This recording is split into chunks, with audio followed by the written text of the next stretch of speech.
Hello, welcome to Jason the Old Millennial. My name is Jason. I'm speaking to you here in my basement in the great state of Kansas. Before I do my what I was going to do in my video, just wanted to talk a little bit about today. I found out that Bob Doyle passed away. Bob Doyle, kind of a big deal from Kansas. Me being growing up in Kansas. Um, Bob Doyle was 98 years old, passed away of lung cancer. Um, Fought in World War II, was injured, ran for president, mostly known for he was a longtime senator in Kansas, and he ran for president in 1996 against Bill Clinton, and lost the election, but he was the Republican nomination. So it's a pretty big deal in the state of Kansas. I mean, one of the great politicians in Kansas history, I would say. Thinking back, there's only 3 Kansans that have ran for president or been a party nomination. Bob Doyle being one. Of course, the big one is Dwight Eisenhower, of course, who was the president from 52 to 1960, 1952, 1960. World War II hero also. He's the most well-known, the most famous person from Kansas, probably. Also, a guy named Alf Landon who ran for president. He was a Kansas governor and ran for president in 1936 and lost to FDR. Anyway, so those kind of the only 3 major presidential candidates that we've gotten out of the state, Kansas. So, not too many come out of Kansas. So, definitely Bob Dole is one of those most memorable ones. Like I said, he was a senator for a very long time, I believe, and very well respected. So. I won't say it's sad. I mean, he was 98, lived a really good, long life. He was a war hero. I mean, definitely somebody and if you're from Kansas, I think somebody you just have to honor as one of the greats, anyways, of the state. So just wanted to say just a little bit about that. Growing up and, paying attention to I remember paying attention to the Bob Dole nomination and him going up against Bill Clinton. I was only 13 years old maybe, but I remember all that. And of course, he also did a lot of Pepsi commercials after that. Saturday Night Live, Norm Macdonald played him on Saturday Night Live, who Norm Macdonald just passed away this last year. That's what he's kind of most known for those things at that time period anyway. So yeah, so thanks a lot to you, Bob Dole. There's a Bob Dole Center here in Kansas I haven't been to, but I always wanted to go to see what was there. Anyway, so that's something named after him. Anyway, so just saying that about great legend Bob Dole. And the subject matter I was wanting to do the video on was after I did a review on, or kind of my reaction to the Get Back documentary that was on Disney Plus. I talked a lot about that. I don't know, I love doing lists. If you know this channel, I love making lists. So I don't know, I just felt the need to make a list of my top 10 favorite moments of the documentary, which felt heralded because like I said, it was I looked forward to this probably more than anything this last year. My most anticipated thing to watch was this. Anytime Beatles come out with some of the Beatles, I'm excited and I want to see. Anyways, and we've gotten so much Beatles stuff. It's like, how much more can we get? It seems like we've gotten everything we need. But then this came out, and so I was like, wow, we got 7 hours or whatever of seeing the Beatles work together. I mean, that was a pretty cool idea. I think it was a little too long. I wish it was shorter. Still, it was really cool to see the Beatles and their personalities, and see how they work together, and you learned a lot, I think, of how the Let It Be album came together and how they recorded it, which was very fascinating, all that. Anyway, and there's so much, 7 hours, there's a lot of moments in there. So I thought, what were my 10 favorite kind of moments that kind of got me excited as a Beatle fan, and some maybe not so much a Beatle fan, just things that I found entertaining about the documentary. So, because some of these are music moments, some of these aren't music moments. They're just little funny little moments that happen in the documentary. Anyway, so at number 10, not a musical moment, but to me, kind of a really cute, charming moment. In the third episode, Paul's wife Linda brings her daughter Heather to Apple Studios as a recording, and Heather's just a little girl. I don't know how, she's pretty young, and she's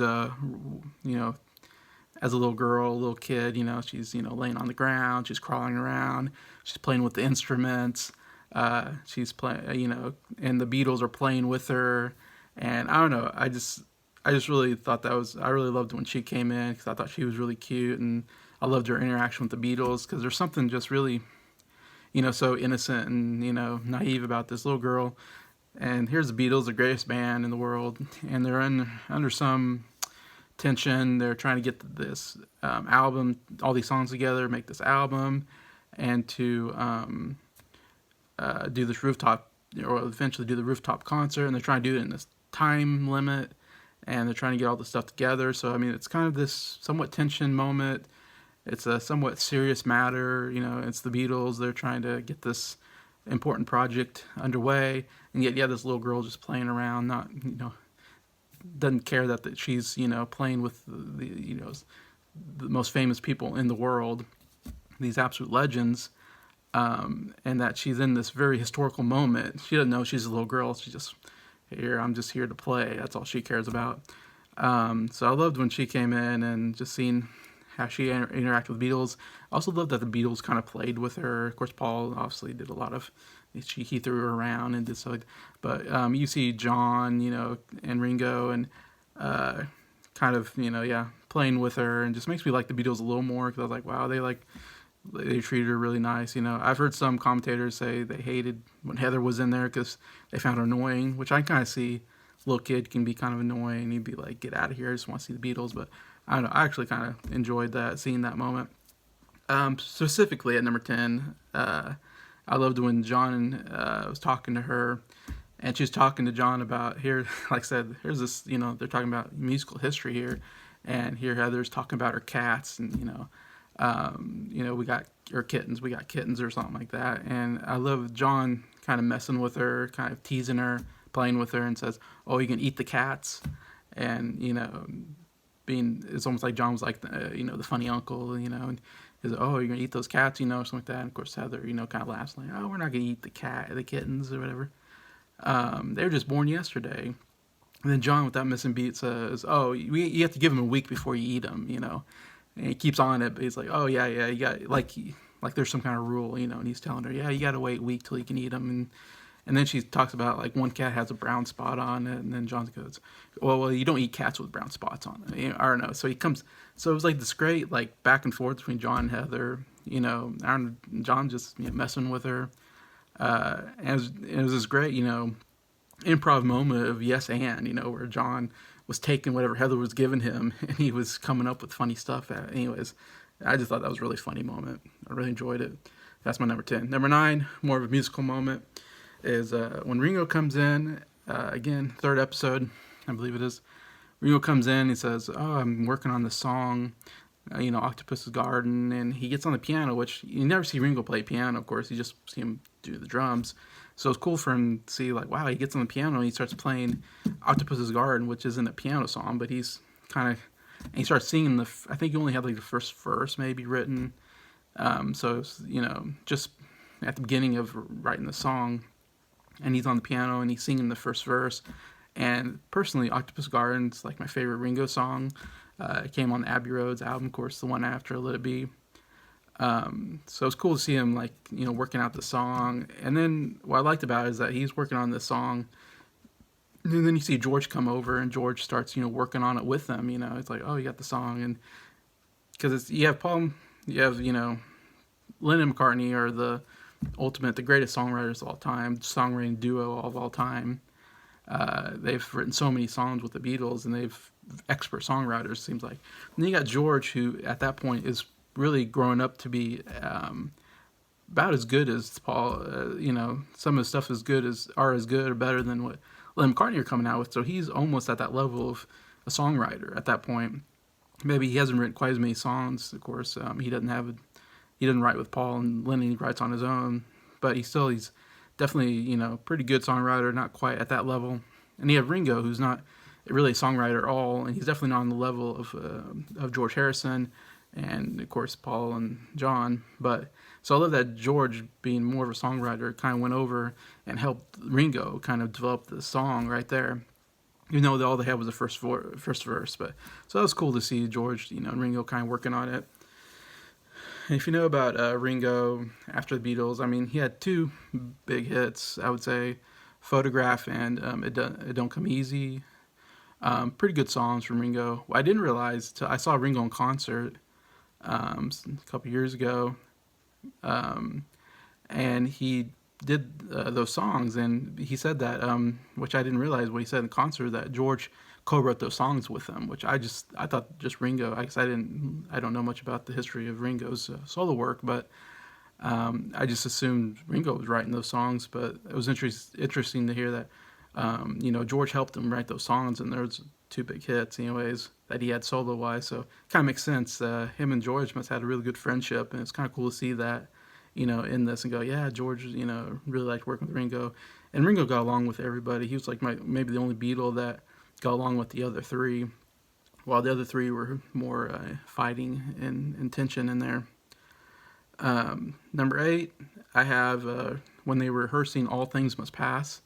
I really like that moment because "All Things Must Pass," really good song. Of course, it ended up being George's first album, "All Things Must Pass," and that was one of the first big hits they had off of that album. It's definitely one of the best songs that George Harrison wrote solo in his solo career. And so it's cool to see that the Beatles were working on this, which I never knew they worked on "All Things Must Pass," but you see them, and it's not for very long. It's just for, I think, maybe in the first episode. They worked on it for just a little bit, not very much. But just hearing them sing that song, I thought, I like that song. The song's a great song. It's even better when the Beatles are playing it. Even when John and Paul are singing harmonies with George and playing along, I just think, man, I wish they would have done "All Things Must Pass" and put it on the Lit B album or the Abbey Roads album, because I was like, man, that was a really killer song, hearing them sing it. So that was really cool to see him working on it and being like, man, I wish that was the Beatles song. It's okay. I mean, it's a good George Harrison song, but anything the Beatles do, you can just tell if the Beatles when I say Beatles, when Lennon and McCartney get involved, it just elevates it. Anyway, so that was cool to see.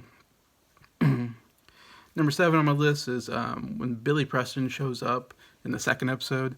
Of course, first episode is all about they're in Twickenham studio, movie studio, big studio, and they felt out of place. They just didn't feel like themselves, and it was a lot of tension, and it was really kind of a downtime that first episode. You can tell when they got in the second episode and they got to Abbey Studios, they were much more talkative. They were much more communications. They seemed more positive, and it seemed to work better. In that time, we also see Billy Preston show up, and it was interesting. I didn't know much. I knew Billy Preston played, but I didn't know exactly all the details. But it was like Billy Preston came because they became friends in Hamburg, which I didn't realize that Billy Preston was playing in Hamburg also. I forget who he was playing with, but he was playing for Little Richard or something. He's playing for some big name, playing piano, and so they met him in Hamburg and became friends, I guess. And so he was just there just to visit, to say hi, because he was in London to do a TV show with Lulu, and so he was just stopped by to say hello. And they're like, hey, we need a piano player, would you like to play? And of course, Billy Preston of course I'd love to play. I mean, who wouldn't love to play with the Beatles? I mean, that's like a dream come true for everybody. And so, yeah, he's like, yeah, I'll play, and he seemed so happy, so excited to be playing, and it really, really helped the Beatles out. And everybody I've heard say the same thing. Yeah, it definitely gets better when he shows up. And a lot of that is just, I don't know a lot about Billy Preston, but just watching the video, he smiles throughout the whole thing. I mean, he has this great bright smile. He just lights up a room when he comes in, and he just seems so happy and excited, to play.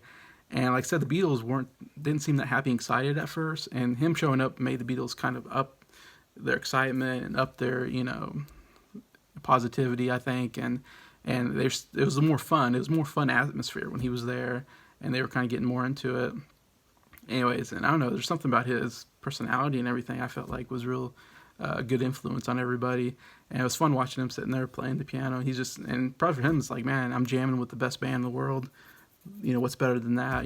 I think most musicians would have thought that. And of course, and their friends too, so that all helped out. And his piano playing is really good. He had electric piano, And he definitely I love the piano on the songs like "Don't Let Me Down" and "Get Back" and "Dig a Pony." Now I listen to those songs, I listen for the piano, and I go, yeah, I definitely love that piano. It definitely, I think, elevates the song, makes it better. I love Billy Preston's playing there, so yeah, definitely big positive when Billy Preston shows up.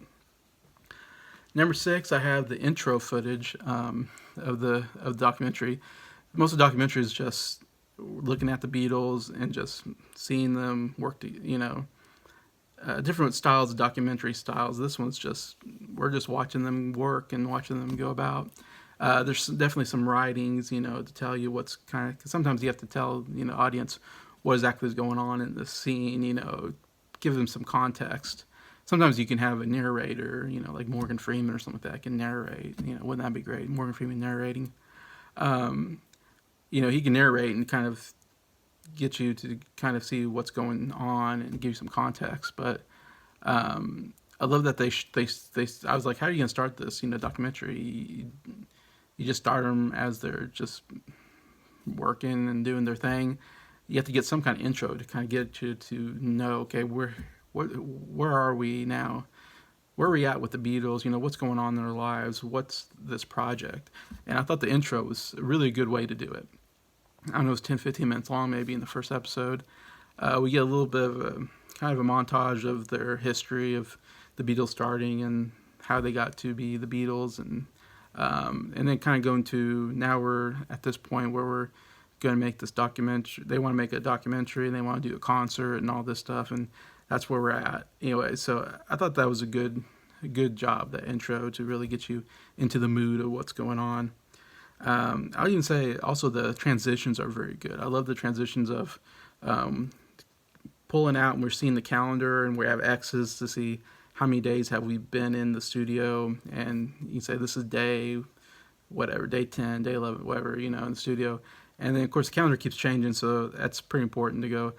Originally we're going to do 14 days, and then we're going to have these 3 days to do like concerts or whatever, do rehearsal and then 2 concerts.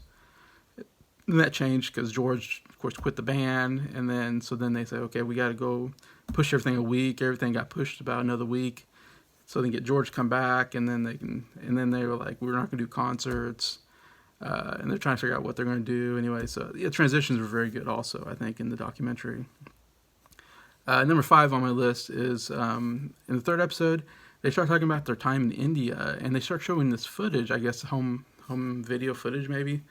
From, I don't know, Paul or something. And I think it was Paul was talking about, he watched this footage of their time in India, and they start showing this, them in India, and I don't remember ever seeing this footage before, and I was like, it's like, wow, this is really cool. Like, and their part in India is maybe my least favorite period of the Beatles, when they wanted to get into Hinduism and transcendental meditation.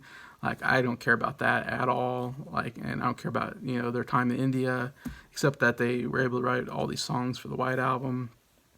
But yeah, it was still really kind of cool to hear Paul talk about it.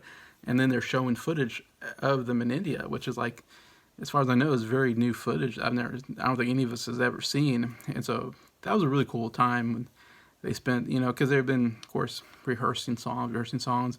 So it was a nice break to hear him just talk about, oh, I was watching this video in India, and, and he's explaining it, and then they're showing the audience. So, of course, they can't see it, but we're seeing it as an audience, like this footage, and going, okay, we know what he's talking about. And so I was like, man, almost kind of cool to see more footage of, like, what was going on there. But I thought that was really cool. Number 5. Number 4 is Paul playing Get Back on the bass.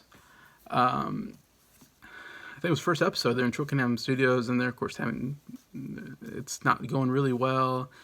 I think John's always kind of late. They have, like, I think they're supposed to be there at like 10 in the morning or something like that, but John's coming around noon or something. I don't know. John's always kind of more late, and so they're kind of waiting around for him, I think. And they're kind of having trouble rehearsing these songs and writing these songs. And then I think originally they wanted to come up with like 14 songs, but I mean, that was impossible. There was no way they could come up with that many songs that quickly.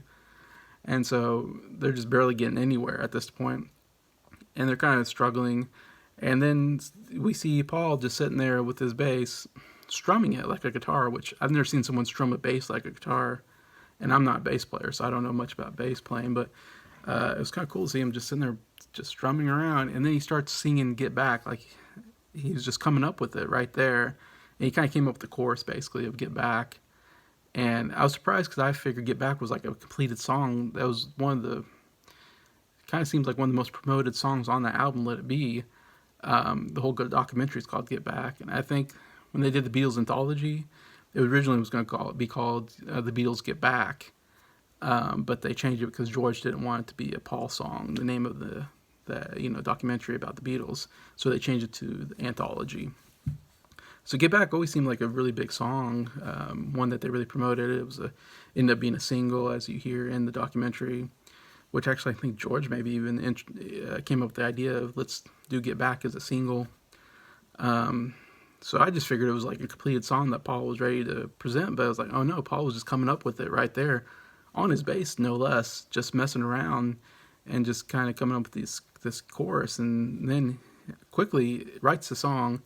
And I mean, by the third episode, I mean, they're playing the heck out of Get Back, and they play it on the rooftop concert. And I mean, so they really quickly came from a song that he just kind of came up with on the fly to writing it out to performing it perfectly. I mean, it's pretty amazing to see that journey of the Get Back song, and that was just really cool to see Paul kind of just coming up with the.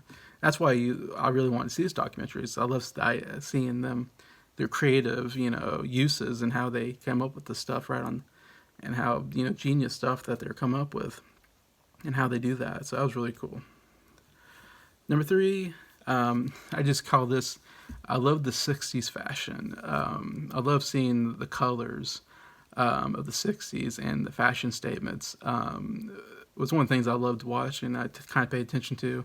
Because '60s, I mean, I suppose it's the same for each decade. '60s, '70s era, they love these bright colors that we don't use anymore, like bright greens, bright purples, oranges, whatever.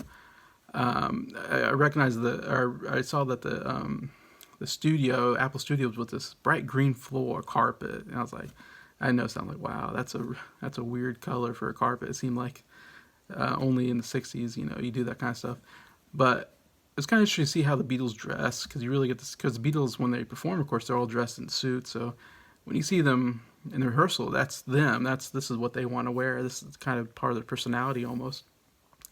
I should say, like, one of the best outfits was Glenn John's coat. If you've seen the documentary, I think you probably know what I'm talking about. But this is really, I don't know, what do you want? This big fluffy coat that he was wearing throughout, and I was like, that was an awesome coat. I would love to have that coat almost, except I don't think you can wear it today, because it's like one of those coats that only works in the '60s, because it's this very, I don't know, what do you want to call it, big fluffy coat thing. Anyways, I love that. Glenn Johns overall was pretty fantastic fashion dresser with the sunglasses and everything. It was interesting seeing him. But the 4 Beatles, it's kind of interesting looking at him. John was definitely the most casual dresser. He was wearing just a simple t-shirt usually, and pants. Like, he had white pants or in a white t-shirt usually, seemed like, with something on it. But his is pretty casual. Not, like I said, he was wearing white. He wasn't wearing bright colors. So it was interesting to see, like, oh, he was just like throw this on, go to work on a person. You look at Paul. I think Paul was my favorite fashion-wise. I think he was a very sharp dresser. He was wearing these nice shirts with a vest.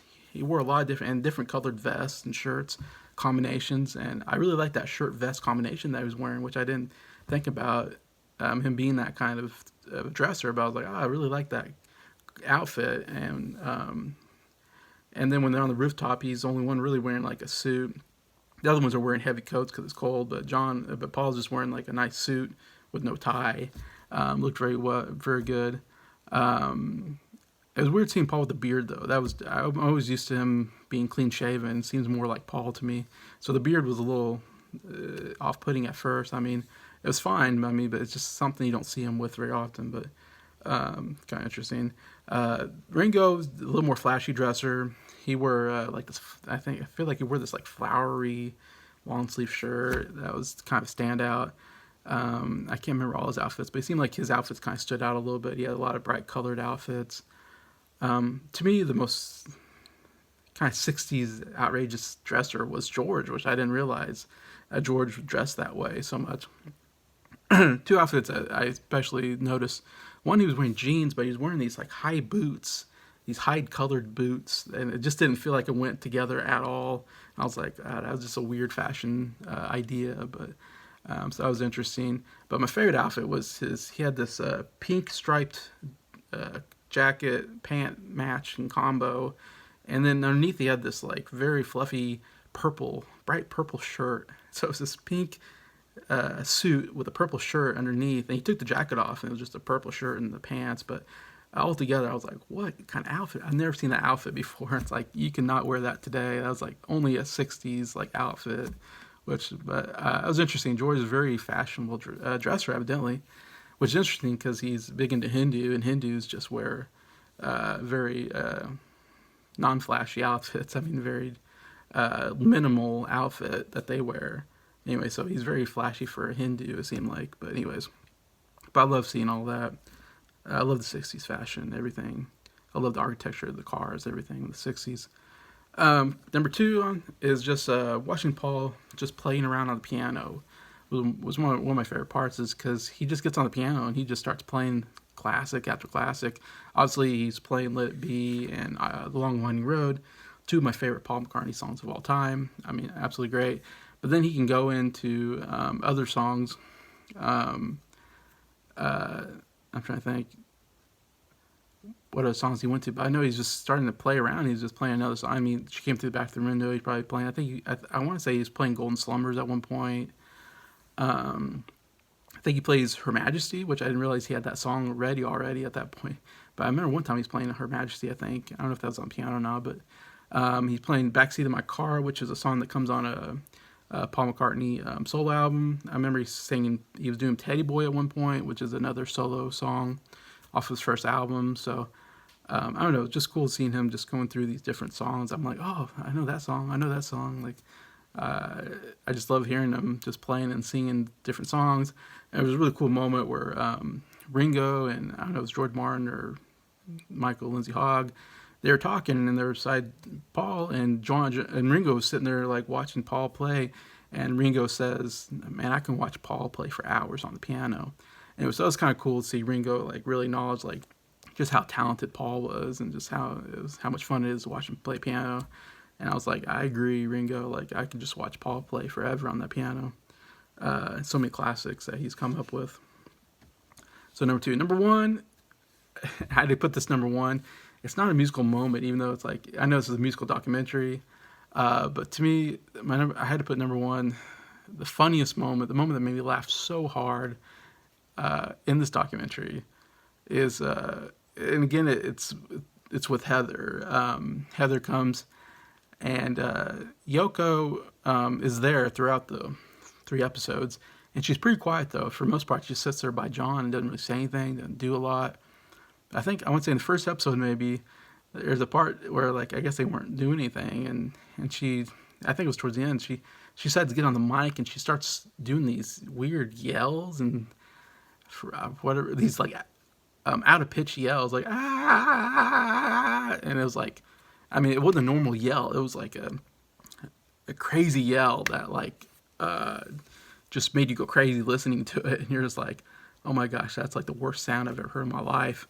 And we all know Yoko's famous for being made fun of for being a horrible singer and making horrible music, but it was just, you just go, oh my God, how much can I take of this? And I thought about like, how does John stand that? I never understood. Like, I was thinking if I was dating my wife and I heard her make those noises, I'd be like, it's over. Like, I don't think I can marry you. I don't think I can listen to that for the rest of my life. Anyways, but she's doing that. And then the third episode, she's doing it again in the studio, Apple Studio. I don't know why she got on the mic and started doing that. John. And she was doing that. And you're like, oh my, and the other Beatles, I'm guessing, were like, well, it's John's wife, so we're just going to, you're an adult, so you're acting like, oh, that's no big deal. But of course, you're thinking in your mind, like, oh my God, like, what's going on? But Heather's little girl, she can't hide her face and her reaction to that. And when she's walking, all of a sudden, Yoko's yelling, and Heather's like she had the funniest look on her face, which explains exactly how we all feel about Yoko Ono. It's just like, oh my God, like, what is that voice? what is that sound coming out of her? And I don't know, it was just so funny. I laughed so loud because I couldn't believe it was in there, and I was like, oh my gosh, like that was the greatest moment. Like that made it all almost worth. I made it all worthwhile to hear Yoko Ono sing, to see Heather's face of crazy. Like that has, like, I'm sorry, I'm a little kid and I just can't hide my feelings. That was crazy. In fact, right after that, Heather gets on the mic. I think after Yoko, she's like, if Yoko can do that, I can get on the mic and start yelling. So I think Heather gets on there and starts like making noises. She's like, I can't do any worse than that. Anyway, so to me, that was my favorite moment. Not my favorite musical moment, just my favorite all-time moment of that documentary. Is like I died on the floor laughing. Anyway, so that's my top 10 favorite moments. Let me know in comments what your favorite moment was. What do you think about my moments? Just thank you for watching and for liking this video. Thank you to all the subscribers for supporting the channel. I appreciate all of you. Have a good day.